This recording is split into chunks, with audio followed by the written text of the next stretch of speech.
अस्सलाम वालेकुम। आज का लेक्चर है lecture number 10 variable length arrays in C strings and null strings. सबसे पहले हम देखते हैं what is a variable length array. Variable length array को हम VLA भी कहते हैं या वेरिएबल साइज्ड एरे या रन साइज्ड एरे भी इसको कहा जाता है। इसमें डिफरेंस क्या है नॉर्मल एरे से कि नॉर्मल एरे पे हम कंपाइलेशन से पहले ही उसको बता देते हैं कि एरे का साइज क्या होगा, जबकि वेरिएबल लेंथ एरे में at the run time user खुद डिसाइड करेगा कि लेंथ एरे की लेंथ कितनी होनी चाहिए। This is the basic difference. And what is the purpose of VLA? It is to simplify programming of numerical algorithms. जैसे कि हम आगे एग्जांपल्स करेंगे उसमें ये चीज़ ज़्यादा क्लियर हो जाएगी। एक चीज़ जो आप लोगों ने याद रखनी है कि आपको याद होगा कि साइज ऑफ ऑपरेटर आप लोग यूज़ करते थे। साइज ऑफ ऑपरेटर क्या करता था, जब हम उसको एरे के लिए यूज़ करते हैं तो वो एरे की लेंथ रिटर्न करता है। जब हम साइज ऑफ ऑपरेटर हमने यूज़ किया लेट्स से इंटीजर या कैरेक्टर की लेंथ डिटरमिन करने के लिए, तो वो हमें ये बताता है कि मेमोरी में कितनी साइज़ उसको अलॉट होता है। जैसे इंटीजर है तो वो 4 रिटर्न करता है कि 4 बाइट इसको कंपाइलर ने अलॉट किए। जब हम एरे में साइज ऑफ यूज़ करते थे तो वो क्या करता था, साइज ऑफ वो उसका लेंथ रिटर्न करता है एरे की जो भी लेंथ है। अब VLA के केस में क्या होगा कि जो भी रन टाइम पे हम उसको लेंथ देंगे वो वाली लेंथ ये ऑपरेटर रिटर्न करेगा। ठीक है। अच्छा, नॉर्मल एरेज में हम कैसे डिफाइन करते थे? हम लिखते थे इंट रिटर्न टाइप लिखते थे और इंटीजर टाइप है let's say for example array का नाम और आगे स्क्वायर ब्रैकेट्स में उसका साइज आ जाता था। This is for a 1 dimensional array. और अगर हमारे पास 2 डायमेंशनल एरे है तो उसमें नंबर ऑफ रोज और नंबर ऑफ कॉलम्स हम दे देते थे। अब VLA के केस में क्या होगा, सिंस हमने कहा है कि रन टाइम पे यूजर डिफाइन करेगा उसका साइज। सो लेट्स से हमने 2 फंक्शंस बनाए हैं void जिनकी रिटर्न टाइप है। एक का नाम रख दिया है 1D एरे 1 डायमेंशनल एरे के लिए और एक का नाम रख दिया है 2D एरे 2 डायमेंशनल एरे के लिए। 1D एरे में हमारे पास क्या क्या आर्ग्यूमेंट्स हैं? एक है इंटीजर टाइप का वेरिएबल n है और एक इंटीजर टाइप की एरे बनाई है जिसका नाम ARR रखा है और उसको मैंने ये n as n number of elements पास कर दिया है। ये जो n है वो यूजर प्रेस करेगा कि उसको कितनी लेंथ की एरे चाहिए और फिर वो यहाँ पर उसको प्लेस करेगा। सिमिलरली जो दूसरा फंक्शन है उसमें हमारे पास एक 2 डायमेंशनल एरे है। 2 डायमेंशनल एरे में हमें नंबर ऑफ रोज चाहिए और नंबर ऑफ कॉलम्स चाहिए और उनको हमने इंटीजर टाइप के 2 वेरिएबल से डिफाइन कर दिया, रो और कॉलम से। एक चीज़ जो आपने याद रखनी है कि साइज ऑफ द वेरिएबल जो भी हम इसको पास करेंगे, लेंथ जो हम एरे को पास करेंगे वो हमेशा इंटीजर टाइप की होगी। ठीक है।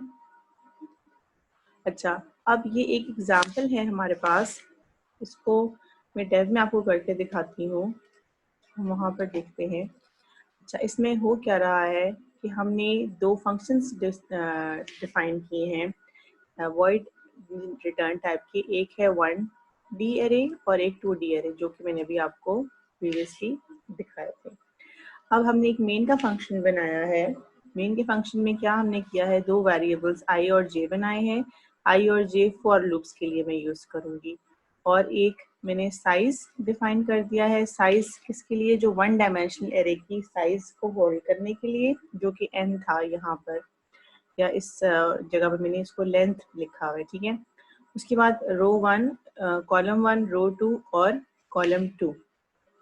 इस स्पेसिफिक प्रोग्राम में मैं 3 फंक्शंस बना रही हूँ, सॉरी 2 फंक्शंस बना रही हूँ ना, एक 1 डायमेंशनल एरे और एक 2 डायमेंशनल एरे। लेकिन इस 2D वाली को ही यूज़ करते हुए मैं मतलब रन टाइम पे उसका चेंज करूँगी रोज़ और कॉलम्स का नंबर और 2 डिफरेंट एरेज हम क्रिएट कर सकते हैं। मल्टी डायमेंशनल एरे बेसिकली हम क्रिएट करेंगे।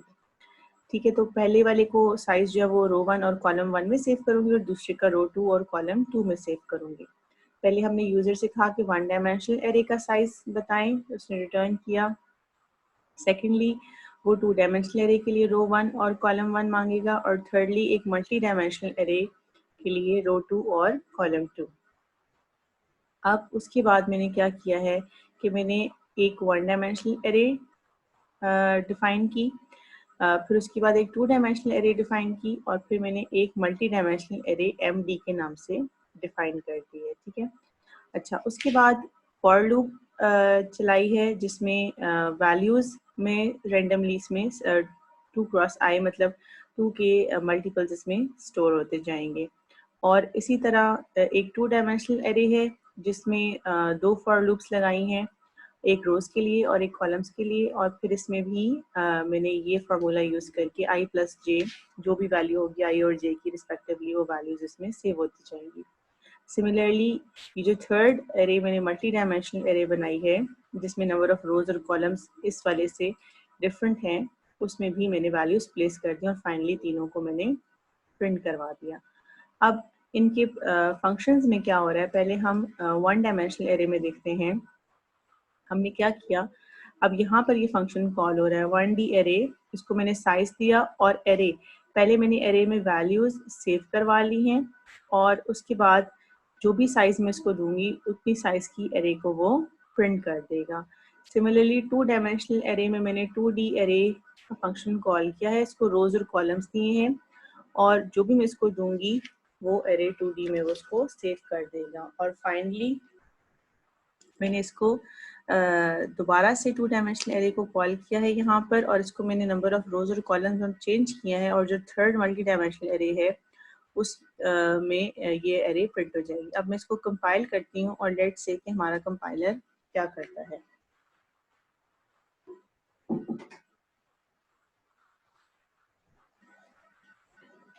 Let's wait.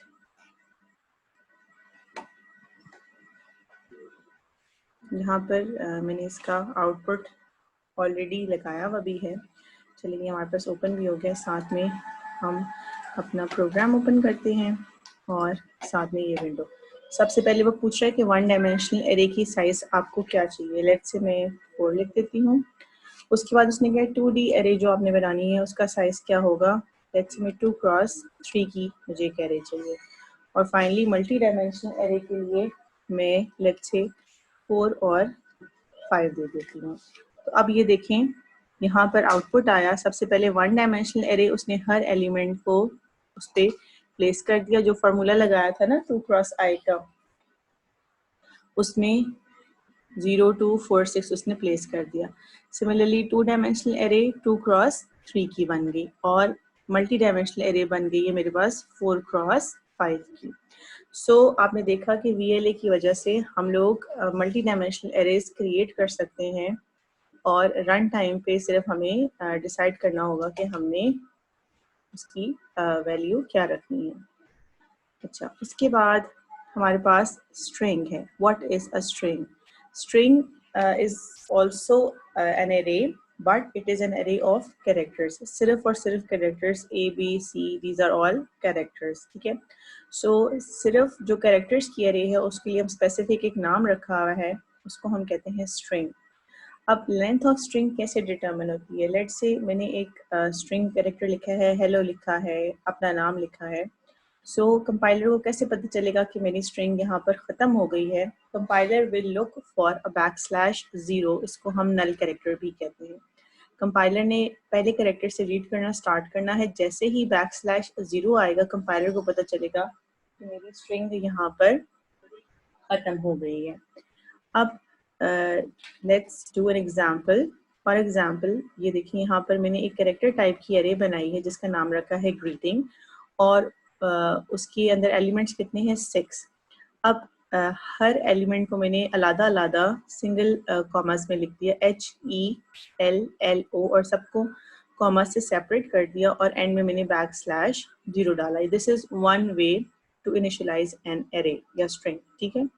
अच्छा, अब ये एक स्ट्रिंग ख़त्म हो गई है इसलिए इसके आगे \0 आएगा। जब भी आपने स्ट्रिंग बनानी है you have to make sure कि लेट्स से आपका 5 कैरेक्टर्स की स्ट्रिंग है या 6 कैरेक्टर्स की स्ट्रिंग है, जैसे ये 5 की 1 2 3 4 5, तो मुझे हमेशा एक एक्स्ट्रा एलिमेंट यहाँ पर रखना पड़ेगा \0 को अकोमोडेट करने के लिए।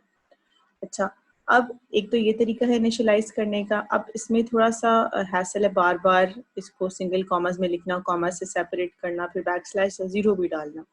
तो उससे भी आसान तरीका हमारे पास ये है कि सिंपली हम क्या कर सकते हैं कि हम डबल इन्वर्टेड कॉमर्स में सिंपल हेलो लिख दिया और यहाँ पर ग्रीटिंग्स के अंदर मैं 6 भी लिख सकती हूँ, यानी एटलीस्ट 6 मुझे एलिमेंट्स इसमें चाहिए। Back slash zero automatically compiler place कर देगा, ठीक है। और दूसरा क्या है कि मैंने इस जगह को खाली छोड़ दिया, कंपाइलर खुद ही डिटरमिन कर लेगा 5 कैरेक्टर्स और उसके बाद बैक स्लैश जीरो उसने एम्बेड कर देना है इसको। अच्छा, अब मेमोरी में स्ट्रिंग कैसे अपीयर होती है, कैसे सेव होती है, ठीक है। अब नॉर्मली जैसे ऊपर ये एग्जांपल थी, यहाँ पर इसके एंड पे मैंने बैक स्लैश जीरो या नल कैरेक्टर नहीं डाला, ठीक है। सो कंपाइलर क्या करता है, उसको ऑटोमेटिकली प्लेस कर देता है। मैंने इस तरह करके ये जो लिखा है कैरेक्टर ग्रीटिंग, खाली स्क्वायर ब्रैकेट्स और आगे हेलो लिखा। अब क्या होगा मेमोरी में, वो उसको क्या करेगा कि डिफरेंट मेमोरी लोकेशंस हैं, कंसेक्टिव मेमोरी लोकेशंस है। उसने पहला कैरेक्टर एच प्लेस किया, दूसरा ई, देन एल एंड देन ओ, और उसके बाद उसने बैक स्लैश जीरोस के आखिर में डाल दिया। इसका मतलब है कि यहाँ पर हमारी स्ट्रिंग खत्म हो गई। अच्छा, डिफरेंट तरीके टू इनिशियलाइज अ स्ट्रिंग क्या क्या हैं। सबसे पहले तो हमने उसकी डाटा टाइप लिखनी है, कैरेक्टर टाइप की। जाहिर है हमेशा एरे को स्ट्रिंग कहते हैं तो डाटा टाइप कैरेक्टर होगी। नाम हम कुछ भी रख सकते हैं और उसके बाद स्क्वायर ब्रैकेट्स में उसका साइज देंगे। हम साइज ना भी दें क्योंकि सिंगल डायमेंशनल एरे है, इसमें आपको पता है कि हम इसको खाली भी छोड़ सकते हैं। सो इसको खाली छोड़ दिया और मैंने इन्वर्टेड कॉमर्स में ABCD लिख दिया, तो कंपाइलर खुद ही डिटरमिन कर लेगा इसके लिए साइज। एक और तरीका ये है कि मैं एक्स्ट्रा वेरिएबल्स के लिए कि फ्यूचर में हो सकता है कि मैं इसको चेंज कर लूँ, इसकी जगह मैं कोई और नाम कॉपी करना चाहती हूँ बाद में, ठीक है। तो मैं पहले से ही एडिशनल स्पेस उसमें रखूँगी अपनी एरे में। सो मैंने उसको लेंथ 50 दे दी। अब कम लेंथ नहीं दे सकती मैं, यहाँ पर लेट्स से ये 4 है और एक बैक स्लैश जीरो भी है, तो एटलीस्ट 5 मुझे यहाँ पर नंबर देना पड़ेगा। मैं यहाँ पर 4 दे दूँ या 3 दे दूँ तो वो एरर आ जाएगा कि बाकी एलिमेंट्स अकोमोडेट कैसे करेगा कंपाइलर, मेमोरी में उसके लिए लोकेशन ही नहीं अलॉट हुई होगी। अच्छा, दूसरा तरीका यह क्या है कि हम कर्ली ब्रैकेट्स के अंदर सिंगल सिंगल कैरेक्टर को अलग-अलग करके लिखें और सिंगल कॉमर्स में लिखें, और उसके लिए हमें एंड पे बैक स्लैश जीरो भी डालना मस्ट है, ठीक है। सो ये 4 तरीके हैं बेसिक जिसमें हम अपनी स्ट्रिंग को इनिशियलाइज कर सकते हैं। अच्छा, एक एग्जांपल है हमारे पास how to read a string. अब स्ट्रिंग में ये कोड हम देखते हैं, यहाँ पर हमारे पास है कोड इस दिस, ये वाला कोड है हमारे पास। अच्छा, इसमें क्या है कि कैरेक्टर टाइप की मैंने एक स्ट्रिंग बनाई है, एरे बनाई है जिसका नाम है नेम। इसमें 20 एलिमेंट्स हैं। अच्छा, सबसे पहले उसने यूजर से कहा कि enter a name %s, since it's a string तो %s लिखा और नेम में मैंने अपना नाम सेव कर दिया। उसके बाद इसने क्या किया, नेम को डिस्प्ले कर दिया। इसको हम कंपाइल करते हैं। लेट्स से मैंने लिखा है माय नेम इज नायाब घोष और इसने प्रिंट किया योर नेम इज नायाब, ठीक है। पूरा नाम मेरा प्रिंट नहीं हुआ। अब इवन दो मैंने पूरा नाम लिखा था अपना, जैसे कि यहाँ पर इन्होंने एग्जांपल दी हुई है कि इसने यूजर नेम से किया डेनिस रिची, पर उसने सिर्फ डेनिस प्रिंट किया है, ठीक है। क्यों? क्योंकि डेनिस के बाद उसको एक बैक स्लैश जीरो में भी मिल गया और उसने कहा कि स्ट्रिंग मेरी खत्म हो गई है, और उसके दरमियान में स्पेस आ गया ना, तो स्पेस को वो अकोमोडेट स्ट्रिंग नहीं करती, स्पेस को वो रीड नहीं करती। स्पेस से जो पहले का सिर्फ नाम जो भी था या जो भी मैंने स्ट्रिंग लिखी थी वो सिर्फ उसको ही कंसिडर करेगी और उसको उसने प्रिंट कर दिया। अच्छा, दो फंक्शंस हैं हमारे पास, एक है एफ गेट्स के नाम से और एक पुट्स के नाम से, यानी गेट स्ट्रिंग्स और पुट स्ट्रिंग के नाम से। इसमें क्या होता है कि जो भी पूरी की पूरी स्ट्रिंग में टाइप करूँगी उसमें हर कैरेक्टर को वो अकोमोडेट करेगा, इवन स्पेस को भी। इसको भी हम रन करके एक दफ़ा देखते हैं। पुराना वाला जो प्रोग्राम है उसको आपने याद रखना है कि उसमें क्या हुआ था कि जब मैंने अपना नाम लिखा था पूरा नाम, तो उसने सिर्फ नायाब प्रिंट किया था, पूरा नहीं किया था। लेट्स सेम इसमें अगेन अपना नाम लिखती हूँ, तो अब क्या है, इसने मेरा पूरा नाम प्रिंट किया है इंक्लूडिंग द स्पेस।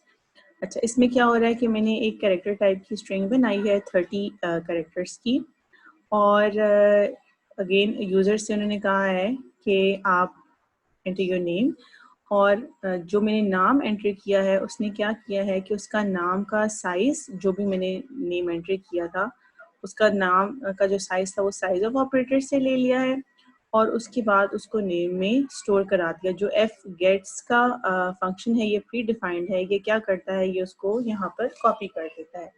उसके बाद उसने उसको प्रिंट करवाया और पुट एस यानी डिस्प्ले फंक्शन, ये जो फंक्शन है ये डिस्प्ले करता है हमारी स्ट्रिंग को, इसने इसको डिस्प्ले कर दिया और मेरा पूरा का पूरा नाम इंक्लूडिंग द स्पेस प्रिंट हो गया। सो ये दो यूजफुल फंक्शंस हैं जिनको आपने बार बार यूज़ करना है। अच्छा, उसके बाद हमारे पास है wide character string. Wide character string को हम डब्ल्यू कैरेक्टर की से भी कैसे का नाम उसने लेट से रख दिया है। 16 बिट की एटलीस्ट इसकी वैल्यूज़ होती हैं, और जैसे हम लोग इंटीजर में लॉन्ग यूज़ करते हैं ना, एल यूज़ करते हैं ज़्यादा बड़े नंबर्स को अकोमोडेट करने के लिए, तो इसी तरह हम इसमें भी वाइड कैरेक्टर स्ट्रिंग्स के लिए एल प्लेस करेंगे अपनी स्ट्रिंग के नाम से पहले। फॉर एग्जांपल ये वाइड कैरेक्टर अंडरस्कोर टी मैंने एक एरे बनाई है, ठीक है, और उसमें मैंने लिखा है हेलो वर्ल्ड और आगे एक्सक्लेमेशन मार्क भी है और इसमें स्पेस भी है। अब इससे पहले मैं यहाँ पर एल लिख दूंगी, ठीक है, दिस, और ये जो स्टैटिक पी है ये क्या है, ये एक पॉइंटर को एड्रेस कर रहा है, यानी लोकेशन को एड्रेस कर रहा है। This features allow strings where more than 256 different possible characters are needed. जो आपके पास आपके कीबोर्ड पे बहुत सारे कैरेक्टर्स हैं ना, उनको अगर हमने प्रिंट करना हो तो हम इस फीचर को वहाँ पर यूज़ करते हैं, ठीक है। और they end with a zero valued wide character. The strings are not supported by string.h, इसकी हेडर फाइल है ना string.h, लेकिन अगर हमने वाइड कैरेक्टर की स्ट्रिंग बनानी है तो वो फिर ये हेडर फाइल में सपोर्टेड नहीं है, उसके लिए हमें हेडर फाइल wcharacter.h हमें इंक्लूड करवानी पड़ेगी, ठीक है। अच्छा, इसकी हेडर फाइल जो नॉर्मल स्ट्रिंग की है वो क्या है, स्ट्रिंग डॉट एच है, ठीक है। आपको पता है कि लाइब्रेरी में ये header file already pre defined available है हमारे पास, और ऑलरेडी डिफाइंड है इसके फंक्शंस। अच्छा, उसके बाद इसमें स्ट्रिंग की लाइब्रेरी में कौन कौन से फंक्शंस एग्जिस्ट करते हैं, एक मेम के नाम से फंक्शन है, ठीक है। वो क्या है कि it manipulates the sequence of arbitrary characters without regard to the null character. उसके बाद हमारे पास स्ट्रिंग का फंक्शन है जो नल टर्मिनेटेड सीक्वेंसेस को मैनिपुलेट करता है, और एक स्ट्रिंग NSTRN का है जो नॉन नल कैरेक्टर्स को मैनिपुलेट करने के लिए है। अच्छा, the most commonly used string functions जो आप बार बार यूज़ करेंगे, ये उसमें से चंद एक हैं। स्ट्रिंग कैट का फंक्शन है जो दो स्ट्रिंग्स को कॉन्कैटिनेट करने के लिए यूज़ करते हैं। उसके बाद है strchr, ये स्ट्रिंग स्कैनिंग ऑपरेशंस के लिए। फिर cmp के साथ है दो स्ट्रिंग्स को कंपेयर करने के लिए। फिर उसके बाद है एक स्ट्रिंग को अगर हमने कॉपी करना है तो हम उसको cpy स्ट्रिंग कॉपी की कमांड है। देन स्ट्रिंग लेंथ की कमांड है किसी भी स्ट्रिंग की लेंथ कैलकुलेट करने के लिए। अच्छा, स्ट्रिंग एन कैट है concatenate one string with another with part of another, ठीक है। फिर उसके बाद है स्ट्रिंग एंड कंपेयर, यानी दो पार्ट्स को अगर आपने स्ट्रिंग के कंपेयर करना हो। अच्छा, फिर अगर किसी एक पार्ट को कॉपी करना है तो स्ट्रिंग एन कॉपी है, और स्ट्रिंग स्कैनिंग एक्शन एक और भी है हमारे पास, स्ट्रिंग आर कैरेक्टर के नाम से भी है, ठीक है।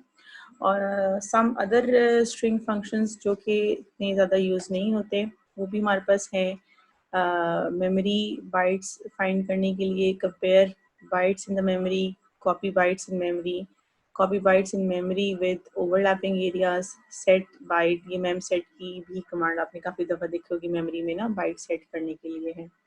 फिर उसके बाद है compare bytes according to a local specific collating sequence, then get the length of a complementary substring, get error message, scan a string for a byte, then get the length of a substring, find a substring, split a string into tokens and transform strings. These are less commonly used strings functions, but they are useful. अच्छा, उसके बाद हम देखते हैं what is a null terminated string.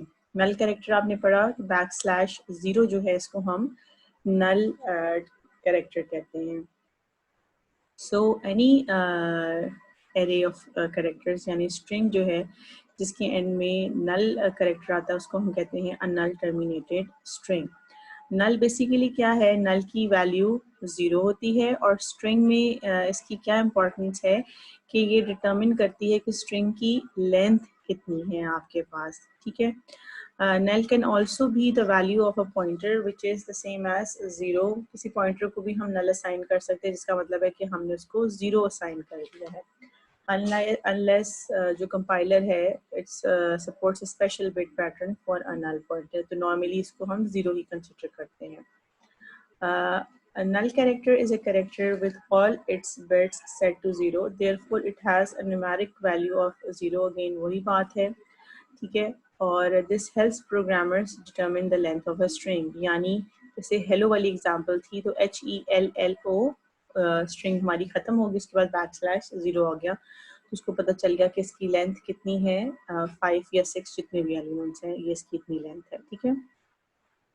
अब एक empty string क्या है, it is a string instance of zero length. एक एम्प्टी स्ट्रिंग मैंने बनाई है, इसमें उसका मतलब है कि इस वक्त इसकी लेंथ जीरो है, जबकि नल स्ट्रिंग क्या है, has no value at all, और नल स्ट्रिंग की तो कोई वैल्यू ही नहीं है। एम्प्टी स्ट्रिंग का मतलब है कि उसकी जो वैल्यूज़ हैं या एलिमेंट्स हैं वो ज़ीरो हैं, और नल स्ट्रिंग का क्या मतलब है कि उसकी कोई वैल्यू ही नहीं है। एम्प्टी स्ट्रिंग को हम कैसे रिप्रेजेंट करते हैं, प्लेन खाली इन्वर्टेड कॉमास से, उसके अंदर मैंने कुछ भी नहीं लिखा और उसके अंदर जो सीक्वेंस है उसमें सब ज़ीरो कैरेक्टर्स होते हैं, ठीक है। फॉर एग्जांपल एक मैंने एरे बनाई है कैरेक्टर टाइप की जिसका नाम है नेम, और उसमें 32 एलिमेंट्स के 32 इंस्टेंसेस हैं। अब this is a null string that doesn't mean it has a null character at element zero। इसका ये मतलब नहीं है कि इसके फर्स्ट एलिमेंट में ज़ीरो है, इसका ये मतलब है कि इसको अभी हमने कोई भी वैल्यू असाइन नहीं की। अगर it had been assigned a value and the contents removed or replaced by null characters, then it becomes an empty string। अगर मैंने इसको ऑलरेडी कोई वैल्यू असाइन की भी होती और फिर मैं उसको रिमूव करती तो फिर हम कहते कि ये जो है या ज़ीरो साइन कर देते तो कहते कि ये एक एम्प्टी स्ट्रिंग है, ठीक है। तो अभी मैंने इसको कोई वैल्यू असाइन ही नहीं की हुई, तो this is a null string. So how can you tell the difference between an empty string and a null string? उसके लिए हम क्या कर सकते हैं कि हम दो स्ट्रिंग्स को कंपेयर करते हैं, एक एग्जांपल करते हैं और हम स्ट्रिंग कंपेयर का फंक्शन यूज़ करेंगे दोनों को कंपेयर करने के लिए, और फिर हम देखते हैं कि कैसे डिटरमिन करते हैं। ये हमारे पास एक प्रोग्राम है, इसको मैं रन करती हूँ।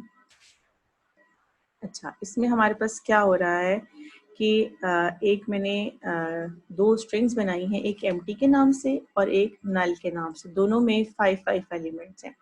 जो एम्प्टी स्ट्रिंग है उसको मैंने बैक स्लैश ज़ीरो दे दिया, ठीक है, नल कैरेक्टर दे दिया, और जो नल स्ट्रिंग है उसको मैंने कोई भी वैल्यू असाइन फ़िलहाल नहीं की।